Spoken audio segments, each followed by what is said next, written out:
while I was sitting in 600 pounds of ice, my core temperature went up, blood oxygen saturation maintained a good level, and I was able to beat that record. What the hell's the deal with you submerging yourself in ice for, I don't know how long it was, a world, another world record of yours. What was the deal with that? And you broke it? I broke the world record for the longest full body submersion in ice back in January. So Wim Hof had it at one point. It was then a Polish gentleman beat it after him, and then a French guy beat it after him. What's the rules to full body? Like, does it have to have, you have ice around your head kind of too, or what? Like, what's everything the deal? but your head. So it's basically shoulders down, shoulders down. It has to be in contact with ice. So I sat in a box that was filled with 600 pounds of ice up to my shoulders, and I sat in it for 2 hours and 40 minutes. The previous record was 2:34. I did 2:40. My goal was 3 hours, but I had some complications toward the end where I just needed to break the record and get out. What made you stop? So again, going into this challenge, I used a lot of that breath work. So I used the practice called Tumo breathing, Tumo meditation. It's an ancient Tibetan practice used for thousands of years as a way for monks to generate heat using bioenergetic breath work, breathing, and visualization. So a lot of people, they was like, well, that's kind of like the Wim Hof method. Similar, except the Wim Hof method doesn't focus as much on the visualization and tapping into like that spiritual aspect of it. His is mostly focused on the physiology of it, the pattern in which you breathe. He's like a 3-step method of doing it, which is great. It works. But with the Tumo, it's more of that visualization. And for me, visualization is a key thing that I've used throughout all the challenges I've done. So for me, it was right up my alley. Not so much the spiritual or religious side of it, but just the visualization really helped in visualizing that fire, that flame in my body and expanding out through my extremities and being fueled by the pattern in which I breathe. So that enabled me to while I was sitting in 600 pounds of ice, my core temperature went up, my blood oxygen saturation maintained a good level, and I was able to beat that record with 2 hours and 40 minutes. Dude, so god dang, there's so much I'm curious about here. But as far as the pattern of breathing, what was that like? Were you breathing a lot through your nose? Was it nose and mouth? What was that? And is it the entire time? Yeah, it's the entire time. So as soon as the ice was as soon as that timer started, I started initiating that breathing pattern because I had a very small margin of air, margin for which my body temperature could drop. I didn't want it to drop too low. I was exposed directly to ice. So without that generating that heat, I probably would have went hypothermic rather quickly. So I needed to incorporate mechanisms through the breathing and visualization, through the Tumo practice to keep my core temperature and my and that visualization and blood oxygen up. And then did you get your like skin temperature? Yeah. checked? So around my body, I had a core temperature sensor. It was actually a thing that sensed my core temperature, and also had a pulse oximeter on my finger to measure my blood oxygen saturation. And so I did it live. I streamed it live on Instagram, the entire thing, and every couple minutes, I would turn my biometrics around and show people that, hey, I got up to 101 degrees core temp sitting in 600 pounds of ice. No. And I attribute it in large part to the breathing. Whoa. I attribute it in large part to using these techniques. It's really, I was going through a lot of feelings too. Like sometimes part of it, I was feeling like I was burning alive. I felt numb for some of it.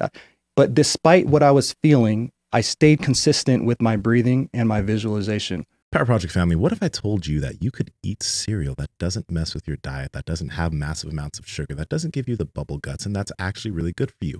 Well, that's why we partnered with Magic Spoon. 0 grams of sugar, 4 grams of net carbs, 14 grams of protein, and 140 calories per serving, and it actually tastes like kid cereal.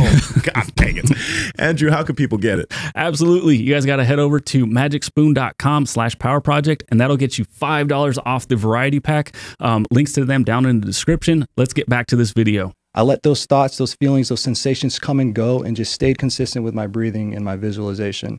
And I was able to surpass that mark and get the fuck out of that box. Because did you end up with like any like psychosis or like psychedelic like experiences from like going through that, or not really?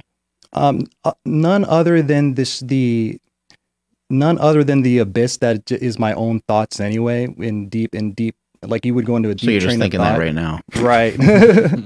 But no, I didn't have any psychedelic It experiences. wasn't anything too crazy. No, nothing too crazy like that. And then what did make you stop? So towards the end, sitting stationary in the ice, my heart rate started to go up. I began to lose control of that heart rate regulation, and I was sitting there in 600 pounds of ice, and my heart rate was like 220, just sitting stationary. Mm-hmm.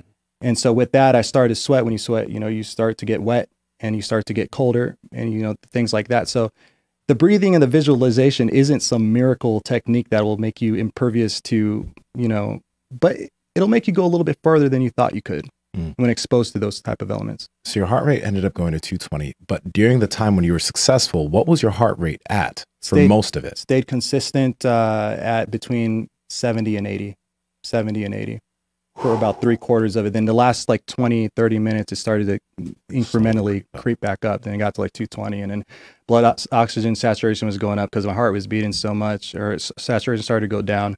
And I made the decision to call it at 240 after beating the record instead of going the full 3 hours. Just felt at that point, I'd already broken the record, and.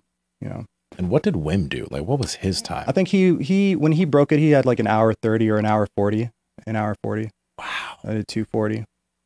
Yeah, I heard Joe Rogan recently talking about he just got in an ice bath and he was in there for like maybe just a couple minutes, and then he was like, "Ah, fuck it, I'm gonna stay in here for a while," and he stayed in for like 20 minutes, 30 minutes, something like that. And he said it was a big mistake when he got out. He said he was like, "Man, that was really dumb. I went in like too deep." When you finished this, I mean, did it take you a day to recover? Did it take you 3 weeks to recover? Are you still trying to recover from it? Like, what happened? In terms of heart rate and in terms of like my breath and like the physiological responses on the surface, like the shivering and things like that, being removed from the ice, that cold temperature, then being put into like another environment, I went into a little bit of like a shock response, getting adjusted to that different, because I was going from ice to room temperature. And so that took a couple hours for me to recover from that. As far as nerve, I had some frostbite associated with my feet. So the nerve situation with that took a couple months to get back to full. I mean, I never like completely lost feeling in my feet, but pins and needles every now and then I would feel, but that took a couple. I mean, nerves take longer to heal than muscle. We know that. So, but I've pretty much fully recovered from that challenge by now. What about the pull-up record? Are you still feeling the effects of that? No. So the pull-up record jacked me up the first time. As you know, the first time I failed that record, torn muscles in my forearms, biceps, and I had rhabdomyolysis. The kidney effects on that lasted a few years. It never really quite went back to normal. Was kidney? Yeah. So rhabdomyolysis is like a breakdown of the myoglobin in your blood. The particles are too big for your kidneys to filter, and it increases the creatinine in your You can die in your from blood. that, You could die. Yes. Did your muscles get crazy swollen and all that? Like, got swollen like a balloon. There's footage of me sitting in the hospital bed. I look like the Muffin Man. what do they do for that? They put a lot of fluids in you, and you just gotta, you've got to just wait, let time run its course, and they get an IV in you and just let your body kind of naturally process that stuff out. It depends on how severe it is. It could be severe to the point where you get irreparable kidney damage. You need dialysis. I didn't get to that point, luckily. But for me, it was just like getting IVs in me and just letting me stay in the hospital for a few days. Hey, you, before you leave, listen up. I need you to like, comment, and subscribe to this channel. Also ring that notification bell because we continue to bring you peak content. So don't leave us hanging. Like, comment, subscribing to the notification bell, and we will see you soon.